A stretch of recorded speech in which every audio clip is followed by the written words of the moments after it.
It's fillin' and chillin', but today we're just chillin' with my Deannas. We got the Chaser out, and we have the Bandit. I wanted to cover some basic entry-level options to get into air guns, and I feel like the Chaser might be the #1 option for people.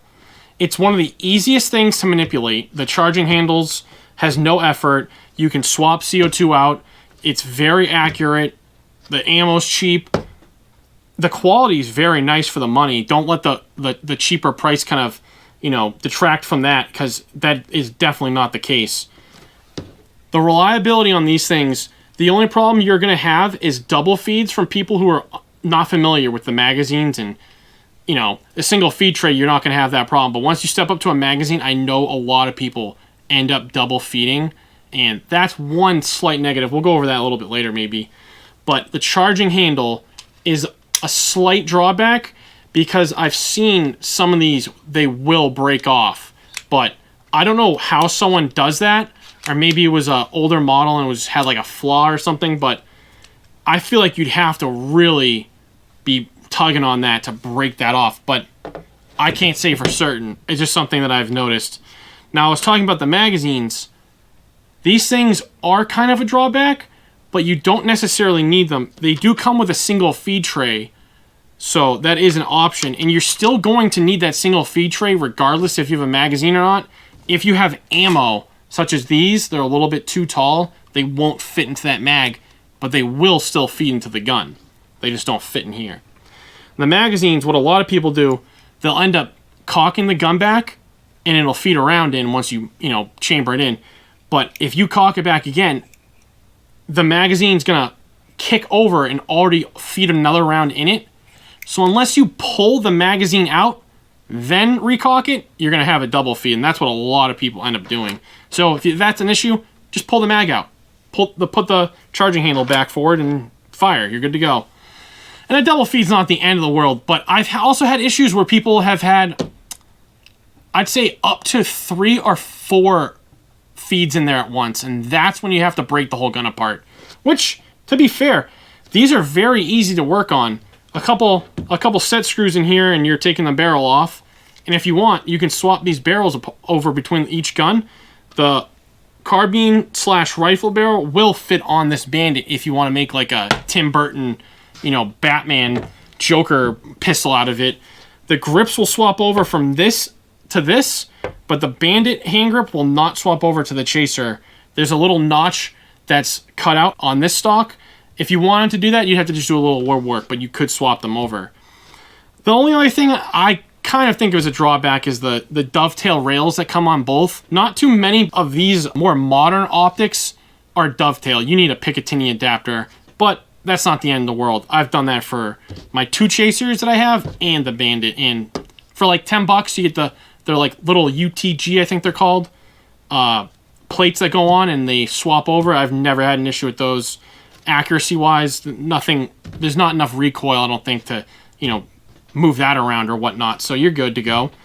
But yeah, these are very user-friendly. It's very lightweight. A small child can learn how to shoot with one. You can shoot in your backyard. You don't need, 500 feet away from your neighbors to shoot here like I do if you're using a firearm. But that's the flexibility I love in air guns. You could shoot this thing in your house if you wanted to. Just make a little. You get some cardboard boxes, fill them with something that's going to catch. There's not too much power coming out of these. I think this one's 500 feet per second. And the Bandit, I want to say, I'm not 100% familiar right now. It's been a while since I looked at the specs and chronoed. I'd say like 700, maybe 800 with that barrel, because you will get a little bit better performance with the longer barrel. I don't know. I just love the option of you just swap out a CO2, reload your ammo, you're on your way with this thing. If you want to go up later down the road and swap over to a PCP, the familiarity between the two is there. This is kind of like you trained on this, and then you're stepping up to PCP. Right there. It's like I took an AR-22 caliber, and then I'm using a 5.56 version. Other than the recoil and whatnot, I'm very familiar with the operation of the gun. I know how to clean it. I know how to, I'm familiar with all the parts that now I can swap back and forth. I don't know, it gives you an option. Not that these have, you know, varying recoil between the two. They're practically nothing. But yeah, cheap option, quick option. You get 35 good power shots with 1 CO2 out of this. And that thing's pretty dang accurate. I'd say 150 feet, you're probably good with that Bandit or the Chaser. They're pretty dead on. The accuracy between the two of them, I can't say there's any difference. Maybe there is, but between the way I've been shooting them, I can't tell. But like I said, entry level, great option. CO2, mag fit if you want it. Great accuracy, lightweight, reliable. Build quality's there. Later on, you want to get into PCPs.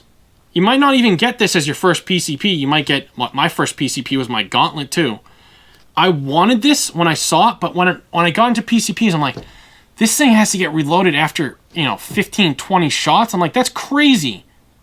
But the thing is, it reloads, and if you have a transfer tank, I can't even click my fill trigger down more than a second, and this thing is already reloaded.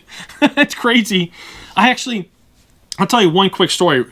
When I got my first transfer tank, it was an Air Venturi, and the thing scared the shit out of me. Why did it scare the shit out of me? The valve on it would not close. The thing was so bound up with something. It was a brand new tank.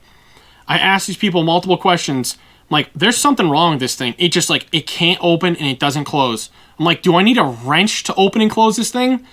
I was looking up, like, scuba wrenches and stuff. I'm like, there has to be something for this.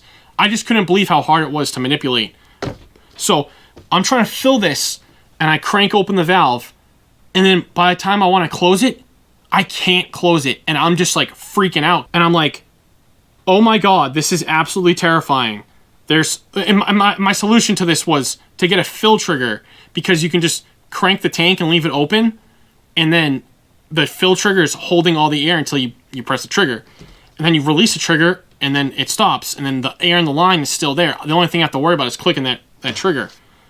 But it became an issue when I'm filling my tank, and then my tank was on the compressor, and I couldn't close the thing. I had to go down here and find I had like an oil filter wrench, little rubber one you can like pinch off and get grip on. That's what I had to use to open and close the valve afterwards, because it got so gummed up. I couldn't believe it. Tank got sent right back to Air Venturi. I went to, Top Gun Air Guns, and yeah. I've never gone back to an Air Venturi product since then, because I have nothing good to say about them. And that's that for today, okay? So if you're looking for entry level, getting into pellet guns, I don't think you can go wrong with that thing. You want to pop some sodas, this is your best friend. Your cheap, affordable, reliable best friend for the pellet gun. Okay? Okay. See ya.